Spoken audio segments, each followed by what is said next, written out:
नमस्कार, मैं सुमित और आप देख रहे हैं सियासी नुकसान। आज हमारे साथ चूरू से लोकप्रिय सांसद राहुल कुशवाहा जी हैं। नमस्कार सर। नमस्कार। तीसरी बार जीत की बधाई पर आप क्या कहेंगे? मैं बहुत-बहुत धन्यवाद देना चाहता हूँ मेरी लोकसभा क्षेत्र के मेरे सभी साथियों का, सभी वोटर्स का जिन्होंने मुझ पर अपना विश्वास जताया है। एक मकसद को लेकर हम चले थे और जिस रूप में आप लोगों ने आशीर्वाद दिया है, मैं आपका तहे दिल से धन्यवाद देना चाहता हूँ। इस मौके पर धन्यवाद देना चाहूँगा मेरे सभी पार्टी के वरिष्ठ नेताओं का भी, सभी एमएलएज़ का, एमएलए प्रत्याशियों का, कांग्रेस पार्टी के सभी वरिष्ठ कार्यकर्ताओं का भी, जिन्होंने इसको अपना चुनाव मानकर चुनाव लड़ा। चुनाव बहुत बड़ा होता है एक सांसद का, इसमें एक पूरी टीम वर्क लगती है और टीम वर्क ने टीम के रूप में काम करते हुए एक ऐतिहासिक जीत दिलाई है।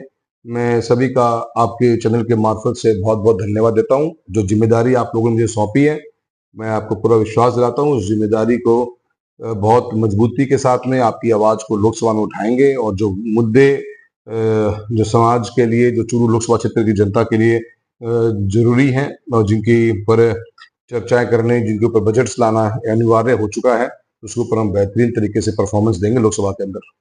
चुनावी घमासान में कई तरह की बातें सामने आई। आपके ज़हन में उस वक़्त क्या चल रहा था? जिस रूप जैसे कि आप कुछ थोड़ा उसको बताएँगे, आप क्या पूछना चाहते हैं? मतलब कि चुनावी माहौल में कई प्रकार की बातें सामने आ रही थी कि राहुल कुशवाहा की टिकट कट गई। तो इस प्रकार की किस कई बातें सामने आई, तो आपके ज़हन में किस प्रकार की बातें सामने आई होंगी कि मैं कांग्रेस में जाऊँ या फिर अब की बार एक मौका देकर देखें? देखिए, बात मैं कई प्लेटफ़ॉर्म से पहले भी कह चुका हूँ कि एक ज़िम्मेदारी के साथ में मैंने मेरा 10 साल का कार्यकाल दिया था। मेरे पिताश्री राम सिंह कसवां जी भी बहुत एक्टिव पॉलिटिक्स में रहे हैं और हमने पॉलिटिक्स की डेफ़िनेशन को चेंज करने की कोशिश करी है हमेशा।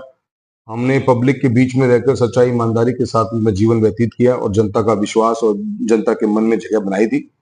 हम अपने कार्य के अंदर बेहतरीन परफॉर्मेंस देते हुए अच्छा काम कर रहे थे। चूरू लोकसभा क्षेत्र में हम अच्छे-अच्छे विकास के नए आयाम खड़े कर रहे थे। ऐसे के अंदर कुछ लोग जो राजेंद्र राठौड़ जैसे लोग साफ-साफ ही कहूँगा मैं, इनकी मानसिकता जो हमेशा थकी हुई रही है, जिन्होंने कभी भी पब्लिक एट लार्ज के अंदर अपने अहंकार और घमंड के साथ में राजनीति करना चाहते थे। उसके ऊपर उन्होंने अपनी पार्टीज़ के लूप होल्स को ढूँढते हुए टिकट डिनायल किया। जी। टिकट पार्टी ने डिनाई करी तो उसके बाद में हमारे आगे 2 ही रास्ते थे, या तो घर बैठा जाए और ऐसी या एक मजबूत आवाज़ बनकर इन जैसे लोगों के खिलाफ में आवाज़ बुलंद की जाए और समाज के अंदर और वोटर्स के बीच में हम जाके बात बोलें कि ये जो जिस रास्ते पे ये लोग चलना चाहते हैं, जिस तरीके से समाज के अंदर ये राजनीति को आगे बढ़ा रहे हैं, इसके विचारधारा के खिलाफ हम हैं और जनता ने हमारा बहुत बखूबी साथ दिया और मेरे को पूरा विश्वास था अपने आप के ऊपर, क्योंकि जिस रूप में मैं जब 2 तारीख को टिकट कटी थी मेरी 2 मार्च को, तो मैंने और 8 मार्च को जब मैं मेरे लोकसभा क्षेत्र चूरू के अंदर राजगढ़ में आया था, जी। तो पब्लिक का जो प्यार और आशीर्वाद मुझे दिख रहा था मुझे मिलेगा, उसको देख के मैंने यही फैसला किया कि लड़ना बेहतर होगा और लड़ना चाहिए। ऐसी आवाज़ के खिलाफ में एक मजबूत आवाज़ बननी चाहिए। चुप बैठने से कोई फ़ायदा नहीं, वरना इन लोगों का और घमंड और अहंकार बढ़ेगा। हमने उसका मुकाबला किया और जनता ने भरपूर साथ दिया। एक बात तय है इस इलेक्शन से कि अगर आपका कॉज़ राइट है, जिस मकसद का साथ आप चलेगा वो सही मकसद है आपका और नियत और नीति साफ है, तो जनता आपका साथ देती है। ये चुनाव जीता जागता उसका उदाहरण है। जी। आपने चुनाव की वोटिंग से 4-5 दिन पहले कहा कि ये राजेंद्र की बी टीम है। बी टीम के बारे में आप क्या कहना चाहेंगे? आप बसपा की बात कर रहे होंगे? हाँ। हाँ, वो नेचुरल सी बात है, वो तो हमेशा दिखता ही है। 2014 के अंदर इलेक्शन लड़े थे तो भाजपा के राजेंद्र जी की जो टीम थी वो सारी बसपा को वोट डाल रही थी और कभी बसपा बीजेपी को वोट डाल देती है।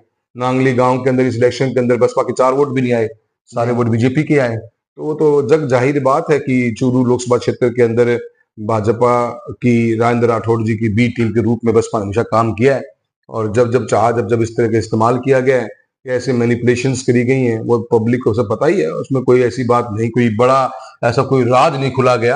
ये जी। राज जग जाहिर था कि ये भाजपा की जिस तरह समय राजेंद्र जी ने अपना बड़े अच्छे वचन लोगों को सुनाए थे, प्रवचन दिए थे, उस समय भी पूरी बसपा की टीम राजगढ़ में उनके साथ इर्द-गिर्द बैठी हुई थी और तब हम पब्लिक में अपना मैसेज देने की कोशिश कर रहे थे। तो जो बच्चा-बच्चा जानता है कि बसपा हमेशा बी टीम के रूप में काम करती आई है राजेंद्र राठौड़ जी के लिए।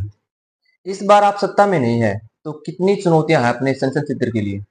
देखिए, चुनौतियाँ होती हैं, पर मैं उनको चुनौतियाँ मानता नहीं हूँ। मेरा तो ये मानना है कि डेवलपमेंट एक एजेंडा होना चाहिए। हम एक डेवलपिंग नेशन है और चूरू लोकसभा क्षेत्र में विकास कराना हमारी प्राथमिकता रहेगी।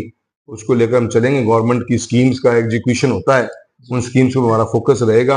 अच्छे इंफ्रास्ट्रक्चर के पैसे, डेवलपमेंट के रिपोर्ट के पैसे हम लेके आएंगे मंत्रालय से, मुझे पूरा विश्वास है। और मैं नहीं मानता कि अगर हम एक्टिव हैं, हम काम कर रहे हैं, हम लोगों के बीच में हैं और सही इश्यूज को रेज करेंगे तो कोई भी गवर्नमेंट मना नहीं कर सकती। ऐसा नहीं है कि 240 सीटें भाजपा की आई है तो पूरे हिंदुस्तान का पैसा 240 डिस्ट्रिक्ट में लगेगा। जी।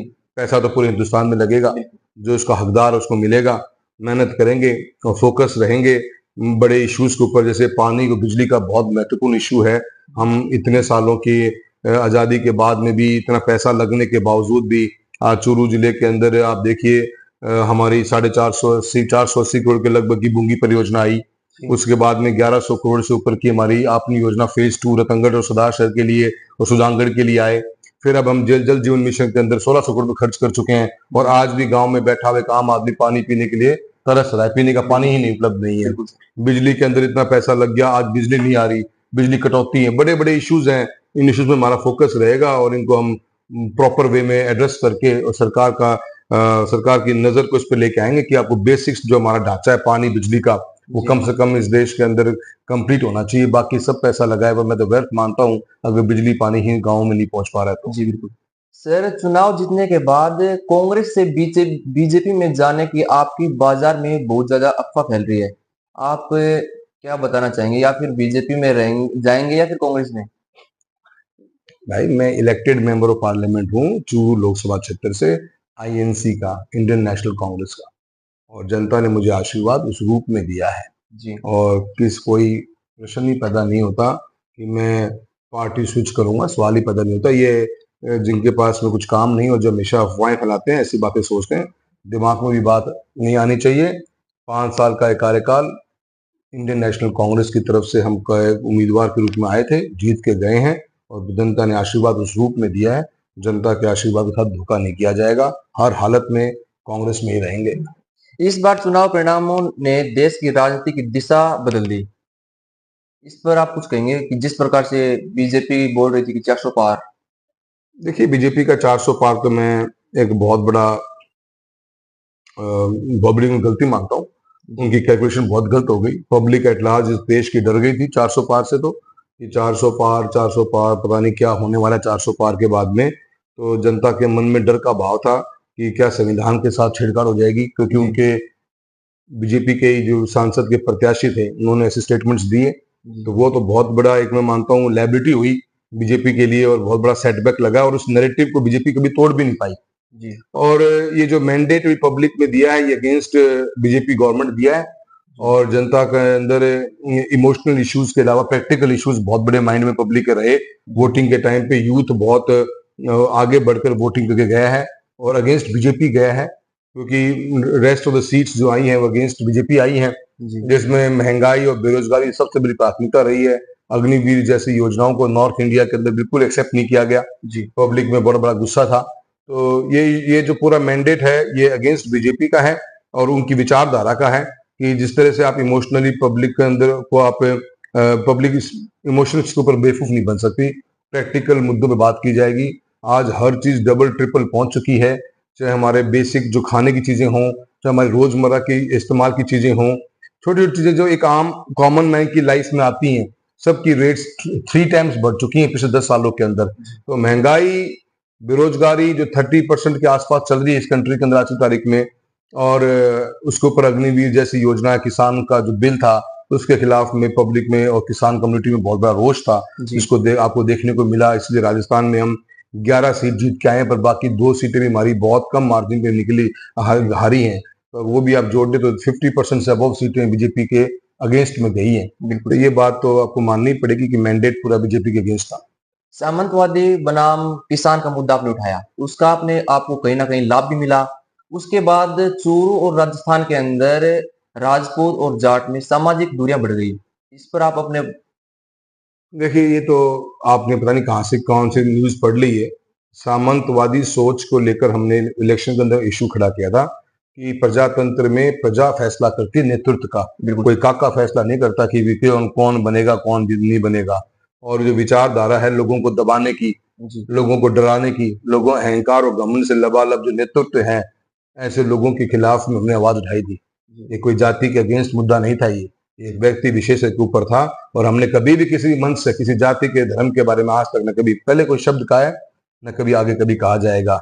ये मुझे अपना पे पूरा विश्वास है। और जनता ने उस विचारधारा के अगेंस्ट वोट डाला है। ये कोई जातियों की लड़ाई नहीं थी। जी। इसको आपको मीडिया में आप समझदार युवा साथी हैं, आप बताइए किस मंच पर हमने ये बात कही आज तक? आपने तो कितनी रिकॉर्डिंग्स करी हैं। है आपके पास ऐसी कोई नहीं, रिकॉर्डिंग? इस प्रकार की है तो नहीं, लेकिन सामाजिक दूरियां पैदा हो गई राजपूत बनाम जाट के बीच में। कहाँ हुई? किसने कहा? ये कौन लेके आया इस बात को? ये आप ही लेके आते हो। कभी आज तक 33 साल से हम सांसद हैं, एक भी जाति, एक भी धर्म के नाम पे कोई भी समाज के अंदर कटुता नहीं आने दी हमने। जी, कभी कोई भी ऐसा मुद्दा नहीं। हमारे आगे 2-2 बार तो माइनॉरिटी के उम्मीदवार आए, जी, कभी भी हमने भाईचारा बिगड़ने नहीं दिया। बिल्कुल सही। और आज तक भी किसी मन से किसी समाज के बारे में एक शब्द नहीं कहा हमने। जी, चाहे वोट मिला हो चाहे ना मिला हो, कुछ भी कोई पर प्रॉब्लम नहीं रही, तब भी हमने लोगों को साथ लेकर चले। हाँ, ये बात जरूर है, हमने सामंतवादी सोच की बात कही तो काका ने उसको सामंतवाद पे जोड़ने की कोशिश करी। काका ने बहुत इमोशनल होने की कोशिश करी कि अपने कि अब समाज का रूप दे दिया जाए, इसको जातियों का रूप दे दिया जाए। पर जनता जी, बहुत समझदार है। 36 कौम ने साथ दिया है और मजबूती से दिया है। और ऐसी विचारधारा की कोई जगह नहीं है प्रजातंत्र के अंदर। प्रजातंत्र में प्रजा फैसला करेगी, जी, आप फैसला नहीं कर सकते। जी, और मैंने कुछ गलत नहीं किया। आपने देखा नहीं चुनाव के अंदर मैं जिस मुद्दे को लेकर चला था, उसके बाद में भी काका साहब तो चुनाव के अंदर क्या घोषणा कर रहे थे कि दारू की गाड़ी भरनी कौन भरनी, जी, डीजल की गाड़ी भरनी कौन भरनी, भरनी है तो माने वोट दियो, सरपंच साहब थान देख लेगा। लोगों को धमकाना, लोगों को डराना, लोगों को ट्रांसफर करना। जी, और आज भी चुनाव के बाद में भी किस तरह पिक एंड चूज करके लोगों को प्रताड़ित किया जा रहा है, ये जी, कौन नहीं जानता। छुपा किसी से क्या? आप पत्रकार हो, जाके पता करिए। हर दिन की कहानी, हर दिन फोन आते हैं कि इतना अन्याय, कितना अत्याचार लोगों को इस बात पे किया जा रहा है कि आपने वोट किसको दिया। ये विचारधारा चलती नहीं है और जनता ने इसी का मैंडेट दिया अपना। आपसे कोई भी पत्रकार प्रश्न पूछता है तो आप एक बात बोलते हो कि मेरे साथ अन्याय हुआ। लेकिन आप बीजेपी संगठन को तो टारगेट करते हो, लेकिन प्रधानमंत्री नरेंद्र मोदी और अमित शाह के ऊपर सीधा अटैक नहीं बोलते हो। मेरे साथ अन्याय हुआ जैसे वर्ड नहीं है। मैंने ये कहा था मेरा मेरा कसूर क्या है। हाँ, अन्याय तो वर्ड बहुत छोटा हो जाएगा। बिल्कुल। मैं अगर कोई काम परफॉर्मेंस अपनी दे रहा हूं, मैं बेहतरीन तरीके से काम कर रहा हूं। जी, अगर मेरे डेवलपमेंट के प्रोग्राम में कोई कमी है तो मुझे बताया जाए। बिल्कुल। अगर क्या पब्लिक एट लार्ज में एक मेंबर ऑफ पार्लियामेंट को कनेक्ट बनाने में बहुत जोर लगता है। जी, इतना लंबा क्षेत्र आप हर जगह नहीं पहुंच पाते हो। बिल्कुल। 100 दिन की पार्लियामेंट चलती है, 80 दिन कमेटी की मीटिंग्स होती हैं। और जी, बचे हुए शेष दिनों में जनता तक पहुंचना बहुत टफ हो जाता है एमपी के लिए, जहाँ 1700 तो गांव है जी, और करीब 300 सवा 300 किलोमीटर लंबी हमारी कॉन्स्टिट्युएंसी है। जी, ऐसे के अंदर हम, मैं, मेरी फैमिली पूरी, हम इसमें लगते हैं। हम जनता के साथ कनेक्ट बनाते हैं। सच्चाई ईमानदारी का जीवन है। आज तक कोई हम पे कोई एक भी दाग लगा नहीं जी, भ्रष्टाचार का। ऐसे के अंदर हमने पार्टी से ये बात पूछी थी कि मेरा गुनाह क्या है। बिल कोई गलत नहीं, पता तो होना चाहिए बिल्कुल सर, कि अगर पता आप मैंने कोई गलती करी है या मेरे में कोई कमी रह गई, पार्टी ने जो भी आदेश दिए उन हर आदेश की पालना आगे बढ़कर करी। जी, उस मकसद से करी कि हम 25 में से टॉप में रहें। जी सर, चाहे सोशल मीडिया की हैंडलिंग हो, चाहे विकसित भारत की यात्रा हो, चाहे और अनेकों प्रोग्राम जो पार्टी ने कभी भी दिए, हमने हमारी परफॉर्मेंस हमेशा टॉप पे रखी। जी, ऐसे के अंदर अगर आपको ये मुद्दे, अगर पार्टी जवाब नहीं देती है तो जी, आप उसके खिलाफ तो आवाज तो उठाओगे ना। हाँ, और जब पता लगे कि आपको कि काका जैसे लोग 6 महीने पहले लग गए थे हम टिकट कटवाएंगे, जी, काका जैसे लोग 10 साल पहले लग गए थे, 14 के अंदर पिताजी की टिकट कटवा दी, तो क्या उनके खिलाफ बोले नहीं? क्या बिल्कुल, हाथ पे हाथ रख के बैठ जाएं? ये तो नहीं हो सकता। किसी भी हालत में आपको अन्याय के खिलाफ आवाज उठानी पड़ेगी। अन्याय सिस्टम की है जो काका जैसे लोगों ने अपने हाथ में रखा हुआ है, जी, उसके खिलाफ हमने आवाज उठाई। और मैंने मेरे पार्टी के अध्यक्ष महोदय को भी कहा था जी, कि भी आप इस जिम्मेदारी के पद पे बैठे हुए हो। राजस्थान का एक एक भारतीय जनता पार्टी कार्यकर्ता की जिम्मेदारी आपकी है। जी सर, अगर कहीं गलत गलत हो रहा है, कहीं उसकी अनदेखी हो रही है, कहीं अन्याय किया जा रहा है आप ही के नेतृत्व के द्वारा, तो जी, उसको तो आप ही हैंडल करोगे ना। बिल्कुल ये सर, जिम्मेदारी तो आपकी है। मैंने उनसे जरूर पूछा था कि आप बताइए मेरा कसूर क्या है। क्या जी, ये काका कह देगा कि टिकट काट दीजिए, आप टिकट काट दोगे? या जी मेरा सर, कसूर बता ताकि मैं इसको इंप्रूव करूं। अगर मेरी परफॉर्मेंस में कहीं कमी रही है तो मैं उसको इंप्रूवमेंट कर सकता हूँ ना। बिल्कुल सर, अगर आप मुझे कोई जवाब ही नहीं दोगे तो मैं तो हर रात सोचता रह जाऊंगा कि मैंने गलती क्या करी थी। बिल्कुल तो सर, ऐसा नहीं है। और जहां तक सेंट्रल लीडरशिप की बात है, सेंट्रल लीडरशिप को तो अंधेरे में रखा गया। ऐसी पिक्चर बनाई गई, ऐसे सब सर्वेस को मैनेज कर लिया गया और ऐसा सिस्टम बनाया गया कि सब कुछ हरा हरा है राजस्थान के अंदर, जी, कुछ खराब नहीं होने वाला है, हम जो बता रहे हो सही है, जी, किसी की भी टिकट काट दो। और किसको दिया गया टिकट? का उम्मीदवार भी तो वो व्यक्ति था जो कोई पॉलिटिकली एक्टिव ही नहीं है। जी जो सर। आज तक चूरू की लोकसभा क्षेत्र की जनता के पास कभी गया ही नहीं, जी वो तो सर। गवर्नमेंट के एम्प्लॉय थे। बिल्कुल। तो कैसे आप इसको जस्टिफाई करोगे पब्लिक एट लार्ज के अंदर कि एक व्यक्ति जो काम कर रहा है, डेडिकेटेड पब्लिक की पूरी फैमिली लगी हुई पब्लिक लाइफ के अंदर, और एक आप उस व्यक्ति को लेके आते हो जिसका कोई लेना देना नहीं राजनीति से। जी सर। तो ऐसे में तो फिर आवाज तो उठेगी ना कि नहीं उठेगी? बिल्कुल। ऐसी सीटें बहुत होती हैं जहां पे कैंडिडेट नहीं होते, वहां ऐसे न्यू कैंडिडेट्स को उतारा जाता है। जी। आप किस मकसद से लेके आए हो? पब्लिक को तो बीजेपी बता ही नहीं पाई इस बात को, आप तो ये युवा भी थे नैरेटिव कभी बता ही नहीं, तोड़ ही नहीं पाई वो। और आप तो युवा भी थे, सांसद, युवा यूथ सांसद। है, वो एक यूथ है, वो तभी तो परेशानी थी ना हाँ। कि भी अगर बीजेपी ने ये कहा होता कि हर किसी दो बार के व्यक्ति टिकट काटनी है तो मैं उफ भी नहीं करता। जी सर। मेरे को बीजेपी पार्टी ने ये कहा था कि आप एमएलए चुनाव नहीं लड़ सकते, हम घर में एक टिकट ही देंगे, हमने एक झटके में छोड़ दी सीट। बिल्कुल सर। हमारी 48 ईयर्स की सांसद के अलावा एमएलए की राजनीति भी रही है, जी। हमने कभी उफ भी नहीं करी। पार्टी ने कहा, उसकी बात मानी। पार्टी मुझसे बात करती तो हम इस बात को भी मान लेते, पर काका के कहने से तो नहीं मानेंगे ना भाई किसी हालत में भी। प्रधानमंत्री ने वो चूरू आए थे तो उन्होंने आपके बारे में कुछ भी नहीं बोला। जयंत चौधरी भी आए थे, आपने भी प्रधानमंत्री मोदी के खिलाफ एक शब्द भी नहीं निकाला, ना बीजेपी को खिलाफ निकाला। तो आप कहीं ना कहीं लगता है कि आप उनको लीडर मान रहे हो, प्रधानमंत्री मोदी को। देखिए, आपको एक चीज समझनी पड़ेगी, ये ना आदमी को अपने अपने अपने सोच पे, विचार, बातों पे थोड़ा सोचना पड़ता है। मैं 10 साल भारतीय जनता पार्टी के सांसद के रूप में था, मेरे प्रधानमंत्री थे वो। हाँ बिल्कुल सर। तो मैं उनके बारे में गलत किस हक से बोलूं? जी। जब मैं उस कार्यकाल में मैं उनके नेतृत्व में मैंने काम किया है, जी। तो मैं बोलूं, अगर मैं बोलता तो आप कहते कि जाओ, आप तो साथ ही थे ना। जी बिल्कुल सर। नहीं बोलूं तो आप फिर भाषा बोल नहीं रहे हो। तो मैं ऐसे सुनता किसी की नहीं हूं। मेरे को लगता है कि मेरा वो बेहतरीन कार्यकाल रहा है, मैंने उसमें काम किया। राजेंद्र राठौड़ जैसे लोग जिन्होंने इस सिस्टम को मिसयूज करते हुए इसकी कमजोरियों को ढूंढकर जी। अपनी राजनीतिक रोटियां सेकने की कोशिश करी है, उनके कारण पार्टी का नुकसान हुआ। और ऐसे बहुत से नेतृत्व का उन्होंने उनकी राजनीतिक जीवन खत्म करने का काम पहले भी किया है, मैंने उसके खिलाफ आवाज उठाई है। आज मैं कांग्रेस का एक सांसद हूं, और जो भी भारतीय जनता पार्टी या एनडीए की सरकार के अंदर जो मुद्दे रहेंगे, उसमें जो भी किसानी की बात होगी, जो क्षेत्र की बात होगी, उसके खिलाफ मजबूती से आवाज उठाऊंगा। जी। और ऐसी उन हर पॉलिसीज पे बात करूंगा जिस पॉलिसी से मेरे लोगों के जीवन को प्रभावित होती होंगी। जी सर। तो बीते हुए कल के बारे में बुरा बोलना, आप वो मैं उसको हेल्दी नहीं मानता, पॉजिटिव नहीं मानता। बिल्कुल सर। आपको अपने बीते हुए कल पे जैसा भी है, मैंने बहुत कुछ सीखा है उससे, मेरा अच्छा कल रहा है, मैं कभी भी उसके बारे में गलत बोलता भी नहीं हूँ, और ये मेरा स्टैंड कल भी था और आज भी है। आने वाले कल में जिम्मेदारी मुझे कांग्रेस के एक ऑपोजिशन के रूप में हमारी पार्टी बैठी है, जी। मजबूती से ऑपोजिशन की भूमिका को निभाएंगे। जी सर। राजेंद्र राठौड़ की उम्र हो गई है, उन्होंने पहला चुनाव तारनगर से हारा। देखा जाए तो लोकसभा चुनाव राजेंद्र राठौड़ ही चुनाव लड़ रहे थे, वो दूसरा चुनाव भी हार चुके हैं। कहीं ना कहीं उनका अब भारतीय जनता पार्टी से करियर समाप्त होने की कगार पर खड़ा है।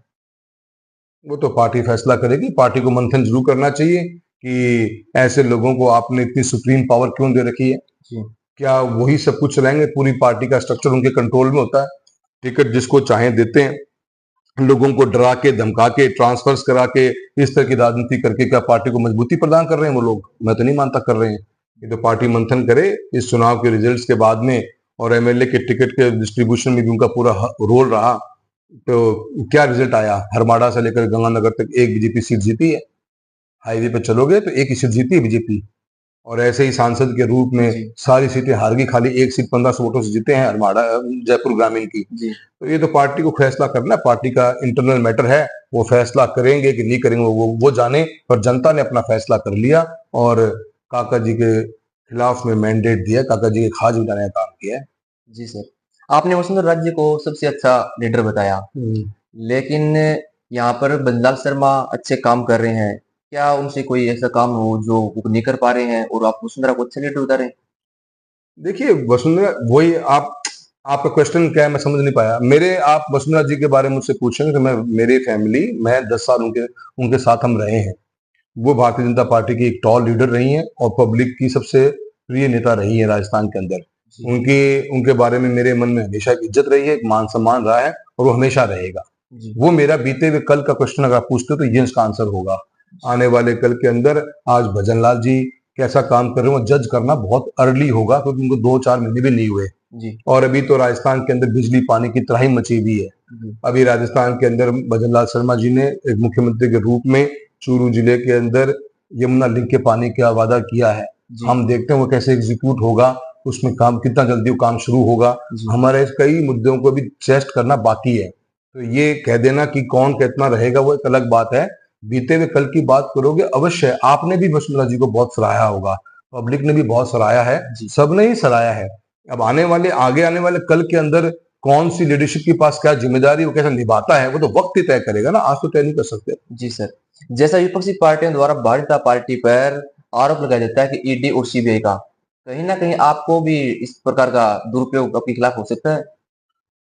देखिए, मैं इन बातों में ज़्यादा सोचता नहीं हूँ, मैं दिमाग लगाता हूँ, लेकिन चीज़ों में क्या होगा, क्या नहीं होगा, हमारा मकसद ये है, हम राजनीतिक जीवन के अंदर हैं, बड़े इश्यूज़ के ऊपर अपनी आवाज़ रेज़ करना, लोगों की मुद्दों को बात करना, ये हमारी प्राथमिकता रहती है। बड़ी नीट एंड क्लीन पॉलिटिक्स करी है हमने 33 साल के अंदर और जनता के बीच में रहे हैं, जनता का आशीर्वाद पाया है, और उसी पथ पर चल के काम करते रहेंगे।